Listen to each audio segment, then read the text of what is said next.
This is another episode of Roll Off a Tangent, and I'm Robert Gibson. I'm with Nikita Zuev and XJ. We're going to discuss The Hero by George R.R. Martin. Who? It's Never heard of him.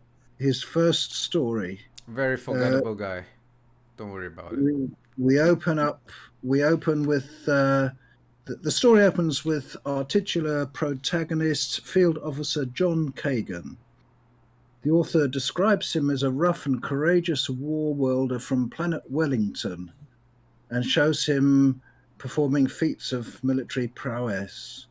His current mission is to clean up the remaining stray soldiers that are fighting against the Terran Expeditionary Force, which is our presumed future society. After the mission ends, he wallops various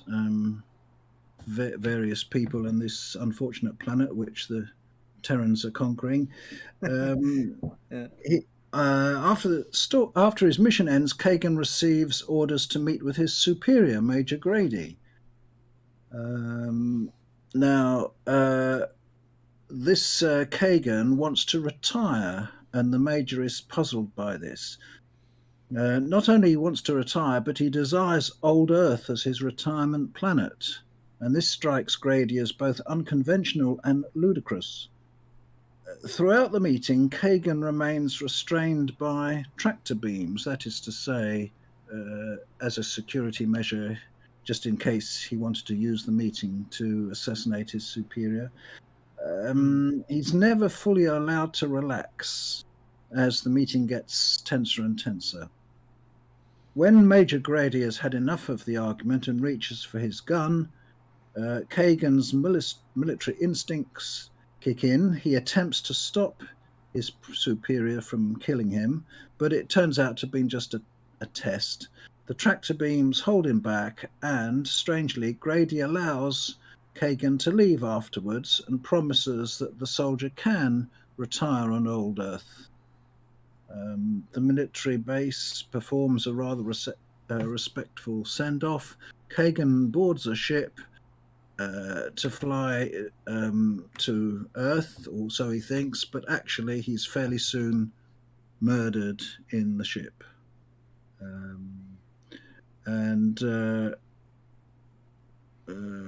He's murdered by a rather gruesome gravitational apparatus which squashes him. Yeah, it's described in a very vivid and disgusting detail. Yes. Grady hears of the incident back in his office. This is Major Grady who sent him off. And he tells his subordinates to prepare a press release about the now dead hero. Bravo, bravo. So I'm going to start because I was the one who suggested the story. And there's several reasons why I suggested it. First of all, our previous story, The Immeasurable Horror, was written exactly 40 years before this one. So this was released in 1971. And The Immeasurable Horror was released in 1931. So bearing some other marginal errors. This is science fiction 40 years later, and the way it's written 40 years later. So I thought that would be very interesting to see and compare and contrast between the two. That's number one. And secondly, I've got three reasons. Secondly, it's written in a rival magazine to Weird Tales, Galaxy magazine, which was sort of much more into science fiction and straying away from things being more or less comical and trying to be, as the 70s tried to do, be more serious about things. Let's put it that way. So their stories contained a lot of gore and apparatuses of the age when it really boomed, which was 1971 and so on and so forth. And thirdly, George R.R. Martin is currently famous for writing a set of books in the A Song of Ice and Fire series, but he started his career as a science fiction author, and for a very long time he wrote science fiction short stories, and this is his very first one. There's also a fourth reason as to why I've selected this one, but we'll talk about that at the end of the story, at the end of the podcast. So, with all that preamble out of the way, to me, this is a really interesting and fascinating, like delving into what does it mean to be a hero, what does it mean to be a soldier, um, how much power do we want to give to those above us? Can we trust them? Do they trust us? And what does it really mean to fight and to then retire? Can it really happen? If you recall, one of the short stories that we've discussed in the previous 20 episodes was my story called The Clock Story. And it was talking about the end of a war itself, right? And here we see the end of the war for one particular person. And it doesn't go really well for him at all. From my understanding, the story tells a tale where there is no hero, actually. And although the story is titled The Hero, there is no such thing. Grady is a terrible person, constantly bored, not caring about his job, and just, wishing to use whatever he can out of the people below him. Kagen is a crazy person who has been stimulated most of his life in order to become a soldier, and he's finally like going off the rails of that journey. But he seems to be far beyond being saved from this fate of him being changed by the wars that he's been fighting. So it's a really, the more you think about it, it's a very macabre tale, and it has a very, very sad ending. And it's also the very first story that George R. R. Martin wrote. And what is he most famous for? Killing his main characters. That's literally happens in his first short story. He literally kills the titular protagonist at the end. So there you go. I really enjoyed it, if you couldn't tell. Yeah. How about you, Rob? Do you like the story? I enjoyed it. I wouldn't have enjoyed it, though, despite the interesting aspects which Nikki has mentioned. All this would have counted for nothing if it hadn't also been a well-written story. It flows very nicely, and that's what saves it from being totally depressing. Because to me, reading a story that of which the main message is how awful the military is not my idea of fun. But I did enjoy this story. It does have a very bleak outlook at the end. I do agree. Anything in particular that stood out to you, Rob, that made you that was particularly enjoyable to you? Well, what a question, sir. The fact that the so-called hero gets his comeuppance in the end was quite satisfying. So you were on Grady's side, would you say? Well, not on Grady's side exactly. It would have been nice if he'd got squashed as well, but but at least Kagen wasn't left to strut about on Earth. Goodness knows what he'd have actually done when he got there. He might have been quite harmless, you never know, but probably not. I mean, you saw his instincts were sort of like all to do with combat training and war. He seemed to be less man and more of a android. He was kind of scary. He probably can't wind down, whereas, for example, Conan the Barbarian, when he's not fighting, he's a probably reasonably good company. Whereas I can't imagine this Kagen fellow being an asset to any community that he chose to retire in. Yeah, unless they had to like fight rats all the time, like big rats. That's true. He could have joined Rent-A-Kill for rat extermination. Yeah. Yeah, yeah. But it see, so he talked. This is what I find really interesting. Neither you nor I, and we'll find out about XJ, believe that Kagan could fit into that society, and yet Kagan has this firm belief that he not only deserves this, but this is something that he wanted as his prize. After serving the Terran Expeditionary Force for 20 years, now that his contract is coming up, that's what he wants. That's what he desires, and it is, and yeah. It's a bit poignant in a way. It almost makes one feel sorry for him, because it may be that he's got a spark of humanity in him. Left somewhere there in the core. That's that's why I wanted to. That's why I asked you. Were you on Grady's side? Because I mean, it's kind of a trick question. Because I don't think you should be on side of anybody here. One is sort of like a killing machine, and the other is a uncaring clerk of, disastrous proportion because he holds so much power, and he seems to be so bored with it. I also really like the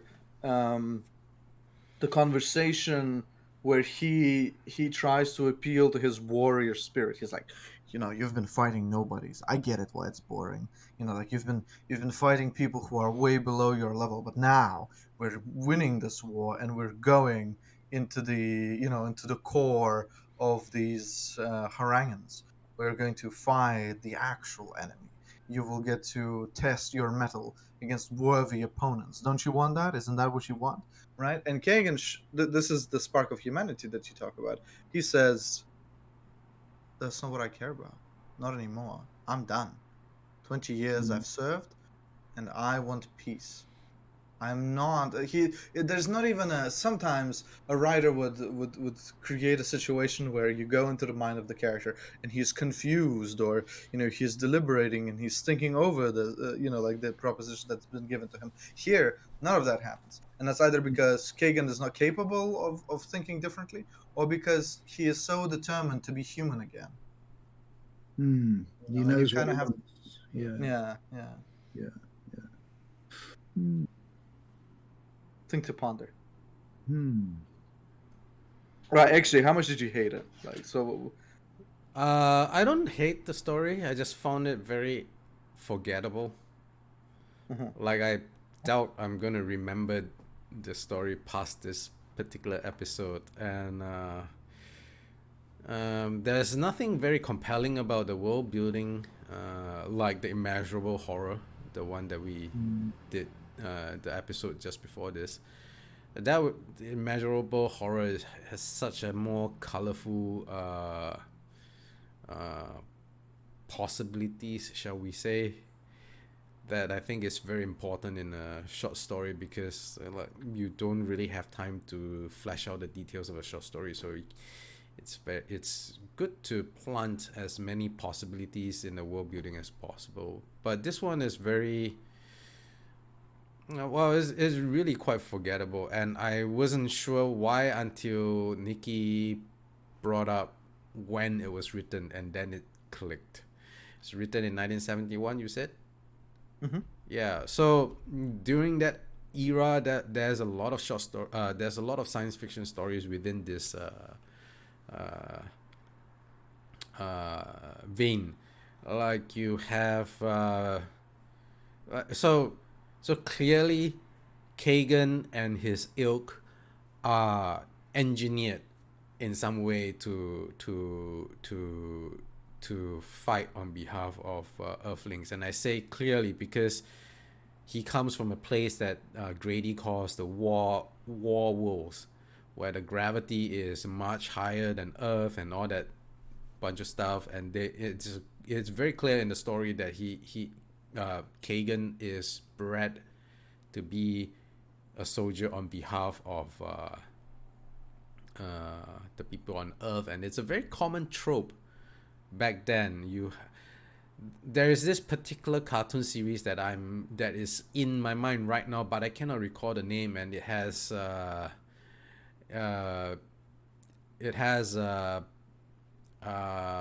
bunch of people genetically engineered to be slaves for humans, and then they sort of rose up and overthrew the humans, and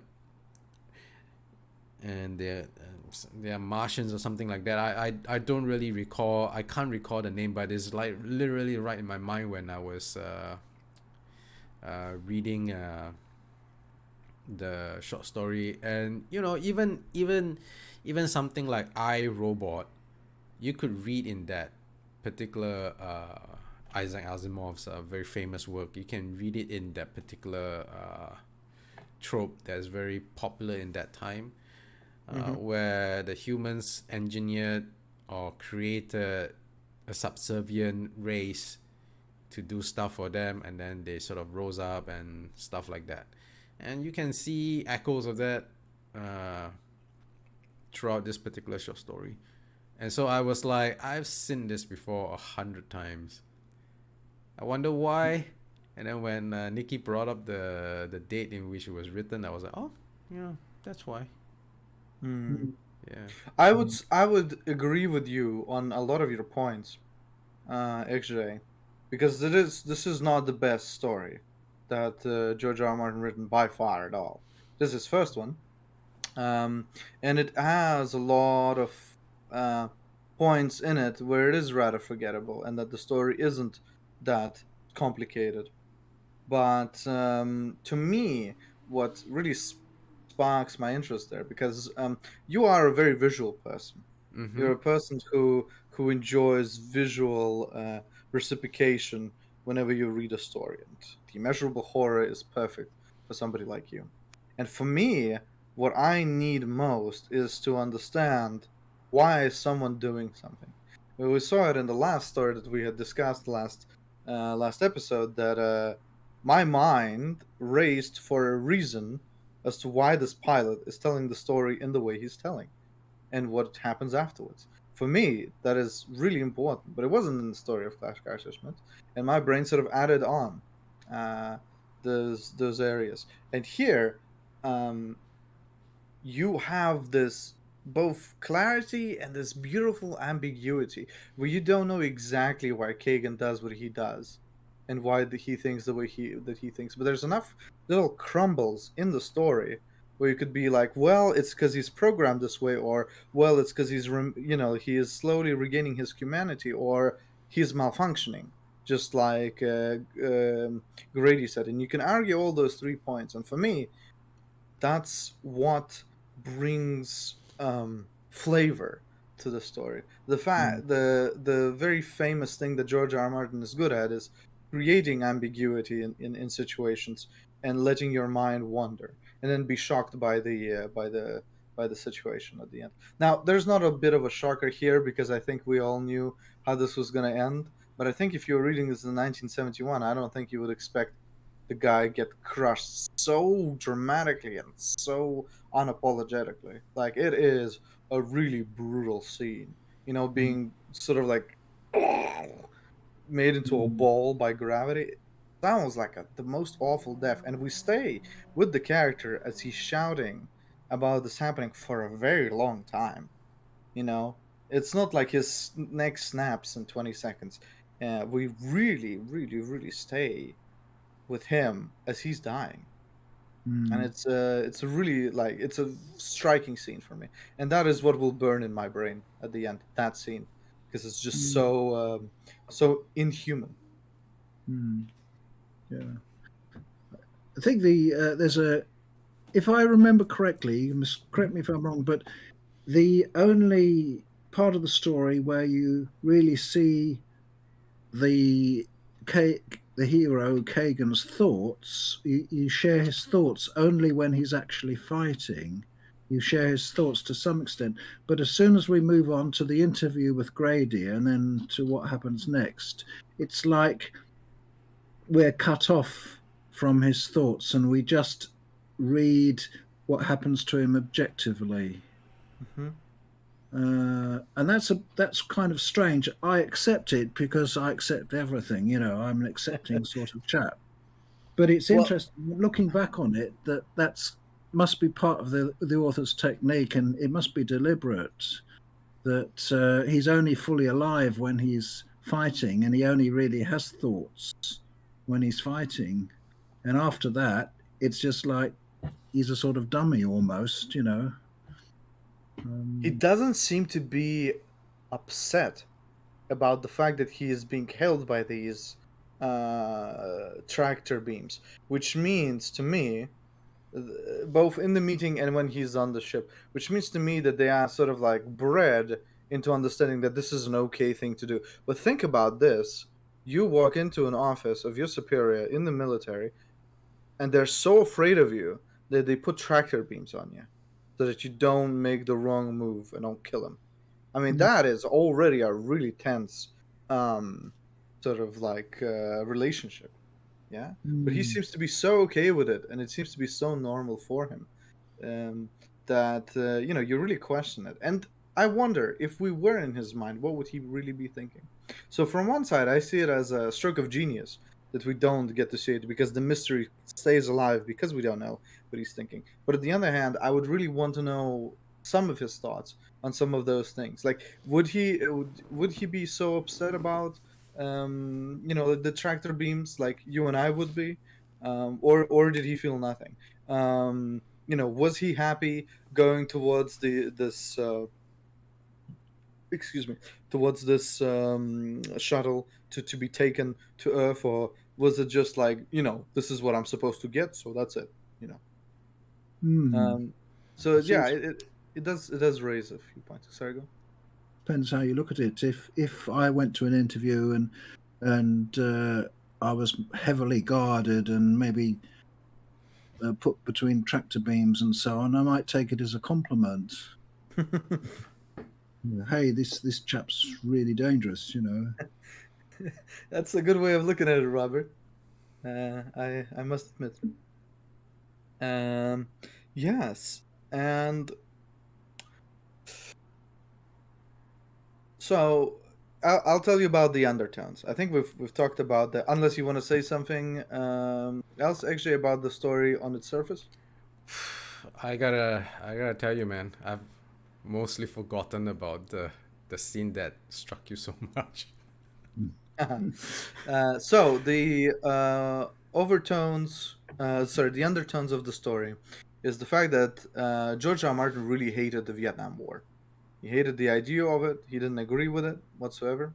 And this story is satirically written about the Vietnam War and how he saw it from his perspective. And this was actually this tale in its publication was part of the reason why he was sort of like send a letter that, yeah, you will not be taken into the military because you seem like against it, right? Did that Mm, actually So happen? yeah, Okay. can look it up mm, later. I did my research, and the author seems to be angry at everyone in that story. He is angry um, at Kagan because Kagan seems to be this cog of war, right? And he's lost his humanity, and he seems to be beyond redemption. He's angry at the superiors, Major Grady, right? He's angry at him, showcasing him as this unfeeling, completely corrupted, part of the machine, where he turns this horrible thing he did. He turns a murderer. Let's put it that way. He turns a murder into a newspaper piece to promote the war. That's pretty nasty. And yeah, he paints the entire situation as uh, you know the forces, the military uh, seems to be happy implying uh, violence mm, against this foe, And not only are they inciting it, they are also advertising it as a good thing, right? Like that's the one thing that Grady has as a trump card. Like, hey, soon we're gonna do even more killing. That's where you should stay, right? Mm. So it's a very interesting commentary, right, from a person who lived through that situation and had a you know had such feelings, such anger. Mm. Yeah, yeah. I guessed it would be the Vietnam that had influenced him. Obviously, Hmm. um, it's a bit like uh, looking at it from the other point of view from Heinlein's Starship Troopers, which came out in 1960, which was before the Vietnam War. So whereas Heinlein uh, describes a fight against the bugs as something necessary, really necessary. We've got to wipe the bugs out, otherwise they'll wipe us out.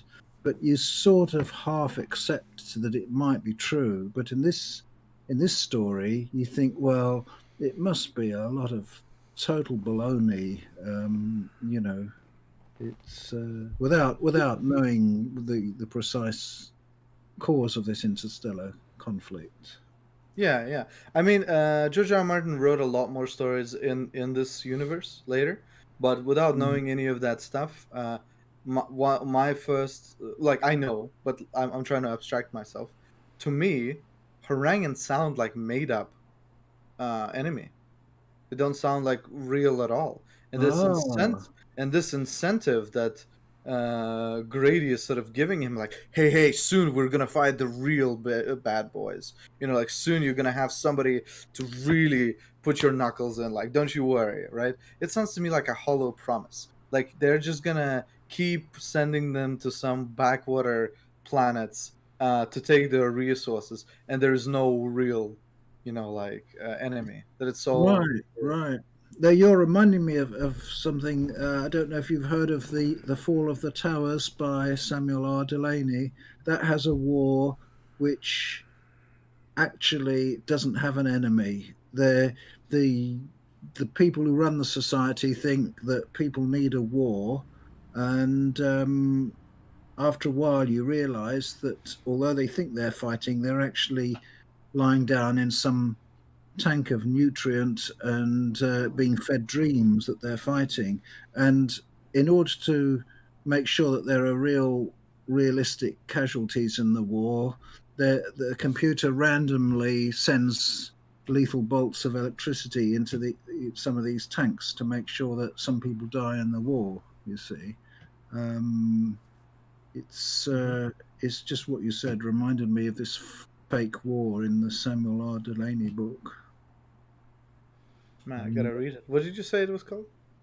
it's a trilogy called The Fall of the Towers. The Follow Towers. Cool. Yeah. All right. Well, how else did you not care at all about the story? Actually, let us know. Uh, how else do I not care about the story?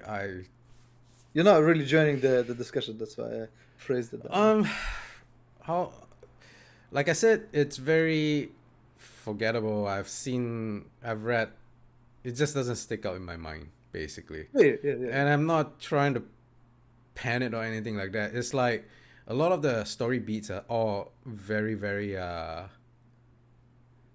obvious once you've seen the genre, and then it doesn't deviate from that at all. And so it's kind of like uh so 2 episodes ago, when we were discussing my short story, I said that I am a very big fan of environmental storytelling where you piece things together and stuff like that, right? I mean, Mhm. in the same vein, you could piece things together about the story without really reading too much about the story itself. Like you it's very like the anti-war slant is very, very clear. I didn't know he wrote this in 1971, and I didn't know he wrote this as a protest to Vietnam War, for instance. And the minute I read it, I was like, this is about the Vietnam War. you can see it because the defenders of the city are so much more under geared, under prepared, underpowered compared to Kagen and his friend with the giant turret thing. And you could see them steamrolling. You could see them steamrolling across,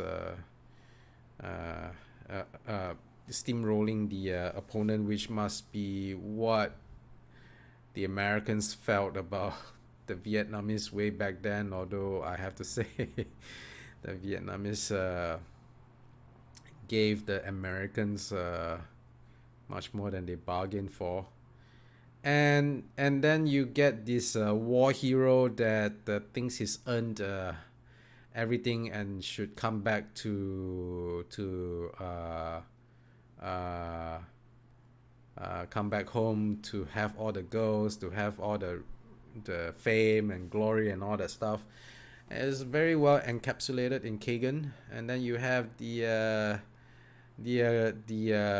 people back home who actually really, you became a bit of a wild animal. We don't really want you back, which is personified by Grady. And mixed into that, you have the science fiction trope of that time, which is like, humans engineered a bunch of subservient race to carry out their wishes, and then now they are kind of fighting back. And it's all of that I could see within, I think, the first couple of pages. And so like the rest of the story didn't hold any more draw for me. And I did not know that George R.R. Martin was going to kill off Kagen. But I also am not surprised, and it has nothing to do with how he killed off Ned Stark in the Red Wedding. When I read that, I was surprised, and the primary reason is because George R.R. Martin took a lot of effort to build up Ned Stark, and then he suddenly killed him off, which is very shocking, but also like effective when he did it in A Song of Ice and Fire. But in this one, not really. Don't feel it. Yeah, that's basically my take. It's like, okay, it's a nice short read if I have the time and then I have a cup of coffee and I have nothing else to do. But it won't stick in my mind. Yeah. Very You'll have to find something that really sticks in your mind. like the Immeasurable Horror. The Immeasurable Horror was really good, I thought. As was Citra, because it's very colorful. I can still remember some of Jack Vance's story, even though I read it a while back. And so, yeah. Yeah. I mean, which Jack Vance one are you thinking? The Dying of? Earth. The Dying Earth. Oh yes. Oh good. So you've read that. Oh well, Yeah. you're an educated man then. You count as an educated man if you've read the Dying Earth. I mean, okay. If you're a D&D fan and you have not read The Dying Earth, you should just quit the hobby. Oh, Nikki feeling the burn there. I'm just gonna what's it called? Call up all of my players because for sure they haven't read The Dying. I mean, okay, if you like reading The Dying Earth, this is totally off topic. But if you're a D&D fan and you read Jack Vance, you can see immediately the influence he has on the game. Prismatic Spray, Magic Missile. I mean, come on, man. It's literally lifted off Jack Vance. Pages. The Expansible Egg. That's one of his nice little. Oh yeah, I might check that out. I've only read The Dying Earth.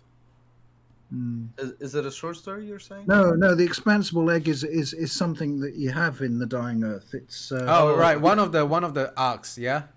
Okay. yeah, yeah. There are actually a lot of arcs, and it hops between characters, so I might not remember all of them, but I do remember like the first few stories on the Dying Earth, and then the just like the tone of it is very, very, very well written. Yeah, it's excellent. Yeah, and also there are some sequels to the Dying Earth. Well, sequels. I mean, there's the Eyes of the Overworld, which is also set in the Dying Earth, and Rialto the Marvelous. At least read one story, Nikki, Yeah. by Jack Vance. No. No, you should just quit. It's You good. should just quit your hobby. I should quit everything. It sounds like Jack Vance seems to be the new religion. No, it's not. It's just, you know, if you really love D&D, I think it's worth just reading at least one Jack Vance story to see where it all springs from. I see. Yeah, more than happy to read it. Yeah. Okay. My little segue is over. I suppose we should get back the to. tangent.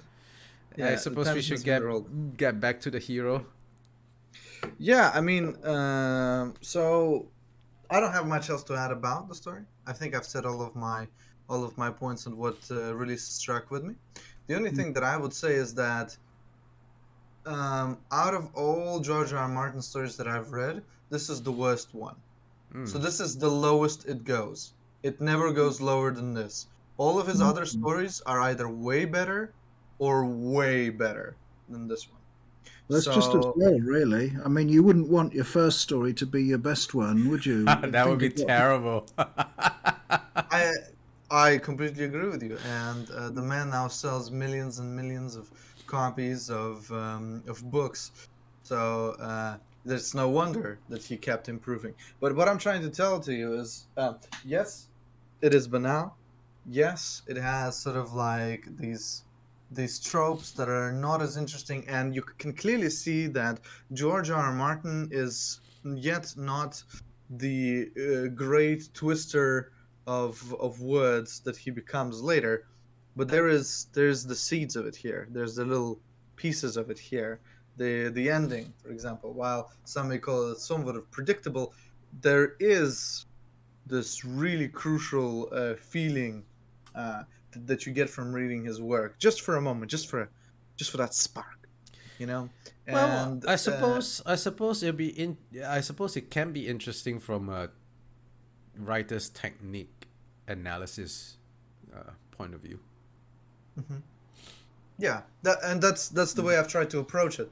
You know, the whole thing really reeks of you know, and we'll get to this in a second because that's where I'm getting to. It reeks of attempted suspense, and in some areas that suspense is really ignited and you can really feel it, and in other places it feels dull, and it doesn't feel it played out. Like the moment with the gun. The moment with the gun was definitely written in a way where you know, I apologize for that. Okay. It was definitely written in a way where you, as the reader, was supposed to be in suspense as what's going to happen next. Why is Grady doing this? And why? And you know, and what is going to happen because of Kagan's response? But it doesn't. There's something missing. There's this 10% of something that doesn't elevate it to being so tense. And maybe it's the turn of phrase, or maybe it's the way that it's just juxtaposed with the rest of the story. But you can see the attempt, and the attempt is noble here, right? And I think there's a lot of those moments in the story. But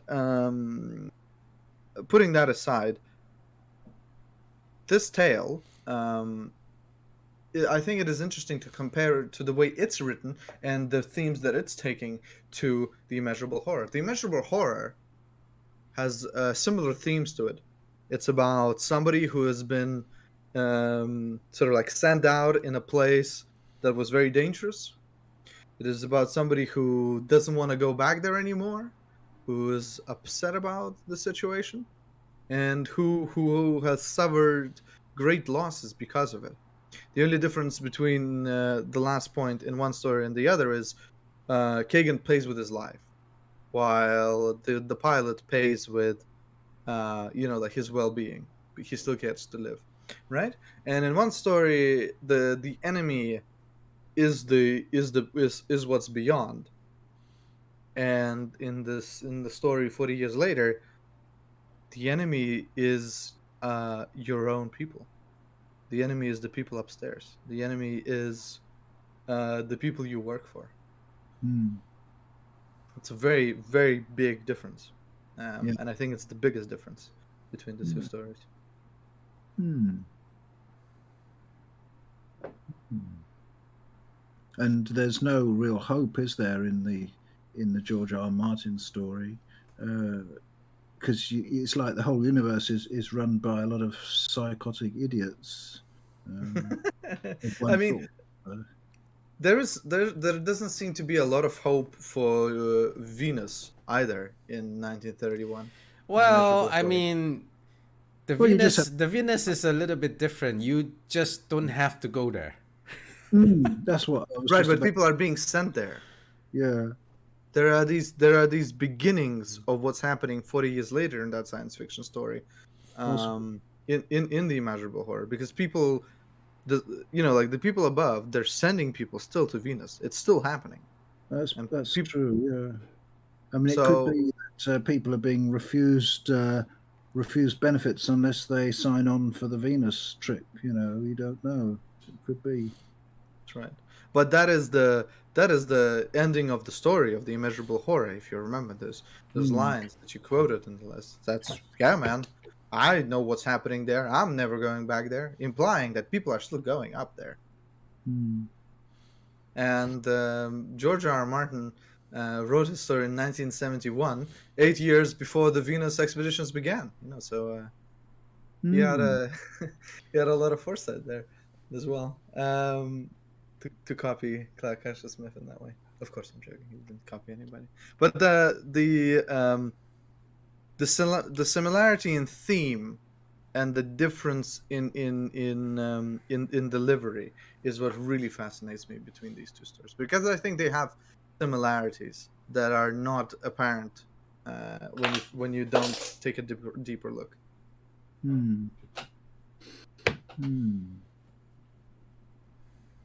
It looks like there's a sort of innocence about the earlier story, about the Clark Ashton Smith story. It's you don't have to believe evil of your own people, whereas in the later story, it's like society's completely rotten. So. Well, I Well, we mean, don't know. there is a reason why George R. R. Martin turned from a science fiction story writer to a fantasy author, and that is because science fiction, by that point, had became a dying genre. Because space is now no longer unknown, so a lot of the science fiction stories of that time onwards started to become a lot more dreary and apocalyptic. George R. R. Martin actually only stopped writing science fiction in basically 1991/1996. He was writing the story of this universe as his second novel, because his first novel is Dying of the Light, and his second novel was supposed to be Avalon, which was going to take place in the same universe. There's a lot more stories in this universe, but that's not what we're talking about. And he, in the middle of writing Avalon, not even in the middle, he wrote like a chapter or two. He had a dream about the first few chapters of a Game of Thrones, and he started writing that. It was literally a whim of a dream, just like Sir Isaac Newton, sort of like being hit by an apple. It's quite extraordinary. So it wasn't like a conscious choice where he was like, this genre is dying, and like I'm not making any money from it or something like that. It was literally just a whim of the wills that we got the the 5 books that hopefully one day will turn into 7. Well, I've stopped following, to be honest. It seems like it's gonna take such a long time for the next book to come out that I don't think it ever will. I've said it right I mean, here. you are just like that dreary science fiction. Well, It's yeah. very sad. I'm a wet blanket. I own it. I didn't say that. Just that it's really depressing what you're saying. I really hope he finishes it. I mean, like, he has been procrastinating on it a lot. I mean, 11 years, man, 11 years. Yeah. But well, I guess Rob doesn't know what we're talking about at all. He's not. You're not really into fantasy at all, right? Well, like I said, I've read all of Clark Ashton Smith, and most of that's fantasy. And I've read Jack Vance's Dying Earth books; they're fantasy. yeah, I mean, I was left out of the conversation when the two of you were talking about Jack Vance. I don't see any problem here. You should read A Game of Thrones, at least the first book. The first book. Yeah, the first book. Is it called? If you, it's called The Game of Thrones. If you are actually, I'm gonna make this promise to the, in front of the viewers. If you consider reading it, I will buy it for you. I'll buy it for you and I'll send it to you. Right. It's a very hefty book, though. You'll be occupied for a while. You'll be occupied. It's 700 for a while. pages. Yeah, 700, 800 pages. Well, that's a very, very kind offer, Nikki. Yeah, I'll accept that. Oh, He accepted we heard it. it here first. Yeah. All right. All right. Okay. Maybe one podcast we'll do that short little Good story. Lord, no. Game of Thrones. Good Lord, no. Well, I could, in return, I could send you a book with 3 stories, which I think would be good for the podcast. 3 Keith Lormer stories. I'd love that. I thought you were gonna send me a dictionary. If Clark Ashton Smith did it, so can you, Nikki. Yeah, exactly. Read every word. All right. Do we have any last word on the hero? No, I don't think so. I really hope that we will do at least 1 or 2 more George R. Martin stories. He has several which are actually interesting to talk about. And I really wanted to showcase this one. The reason I chose it is because, number one, the themes, I think, get you into the headspace of the writer at the time, because it will be very important for the next stories. You can really see what was going on for George R. Martin's mind when he's writing it. And I, as a person who has been collecting information about him, because I've been so obsessed with the Game of Thrones, A Song of Ice and Fire novels, that like I kind of have his life a little bit mapped out, even mapped out better than some sections of my life, I have to admit. And it's really startling and interesting to see like what he was experiencing at the time when he writes a few things, because he really has his heart on his sleeve. You can really feel his hand in the works he does. So choosing his story here. There was one more reason. God, thank you, brain. I've remembered. So one of the ideas for the short story challenges that we've discussed with the group here is the fact that we might be wanting to sort of like write out our stories and see if we could get them published. And we'll talk about rejection letters, and we'll talk about sort of like like approved applications. Maybe we'll even get to tell you, hey, it finally worked. And the reason why this story came to me, and also the Immeasurable Horror actually seemed like a good fit, is because these were submissions to magazines, and this was the very first and the very sort of like important book for George R. R. Martin, because he received $94 for getting it, and it's what made him decide. $94 is a pretty nice cup of coffee, I admit. Better than nothing. Yeah, well, in 1971, I expect it would be many times what it would be now. Yeah. It's a fairly luxurious cup of coffee. Yeah. What kind of cups of coffee? Well, I mean, I measure things by cups of coffee, you know. I see. Mm. Got it. Okay, Alright. so if that's the end of it, That's for me. Yes, that's my Cool. my last thing. Do you have I'm not anything? sure when. Yeah. No. Go ahead, Nikki, if you have something. I'm not sure if we will do this idea that I just said on the podcast, but I think that's the current plan with with writing the next story challenge. Yeah. You have anything to add, Rob?